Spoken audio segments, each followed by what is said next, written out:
David Christoffel, bonjour. Bonjour. Est-ce que vous pourriez nous parler d'une compétence que vous auriez développée pendant votre doctorat? Compétence, moi, le mot me paraît difficile parce que justement, il me paraît lié à la production et pas tant à la recherche.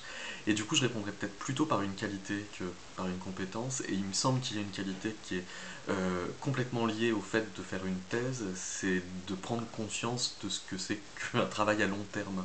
Enfin, moi, j'ai mis 9 ans à faire ma thèse et c'est pratiquement sûrement la seule chose dans toute ma vie que je mettrai 9 ans à faire. Et je pense qu'il n'y a pas beaucoup d'autres activités disponibles dans le champ social qui prennent autant de temps et qui du coup nous amènent à développer cette conscience du long terme. D'accord. Et cette qualité, euh, est-ce que vous l'utilisez aujourd'hui dans votre travail? En tout cas, oui, bah, j'essaye de voir qu'est-ce qu'il en sera dans 5 ans, qu'est-ce qu'il en sera dans 10 ans.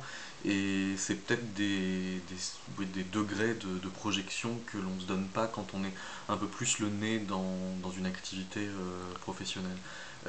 Et de fait, maintenant que je fais des chroniques sur France Musique, j'imagine comment elle pourrait évoluer, ou au-delà de l'activité chronique même, comment je pourrais évoluer radiophoniquement ou même artistiquement dans mes activités poétiques, sur des laps de temps que j'aurais peut-être pas forcément projeté si j'avais pas fait un travail aussi long que celui d'une thèse. Et en plus de ça, c'est que il y a aussi à l'intérieur de ce qu'on fait, à l'intérieur de la recherche, une espèce de ratio qui me semble aussi inédit à l'échelle de la thèse, c'est-à-dire de mettre autant de temps à prendre en charge une question pour à l'arrivée se retrouver avec une réponse vraiment infime et avec un sentiment même de pauvreté de la conclusion de ce, de ce à quoi on aboutit en faisant une thèse. Et ça c'est intéressant aussi de voir qu'il faut autant de travail pour si peu à l'arrivée, là où quand on est dans des temps qui sont ceux de la production sociale courante, on se laisse flatter par des résultats qui paraissent en fait plus gros par rapport à l'effort fourni qu'ils ne sont vraiment. Et à long terme toujours, est-ce que vous auriez des idées pour améliorer, pour valoriser le doctorat en France?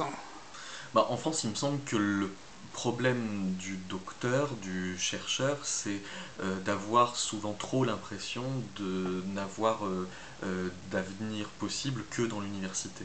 Et effectivement, moi, au moment de soutenir ma thèse, je vois pas forcément à quoi est-elle utile comme ça ailleurs que dans l'université. Alors effectivement, ça me donne le droit de devenir maître de conférence, mais du coup, ça m'oblige de me positionner par rapport à la question veuille-je devenir maître de conférence, qui est une question un peu crispante toute seule comme ça.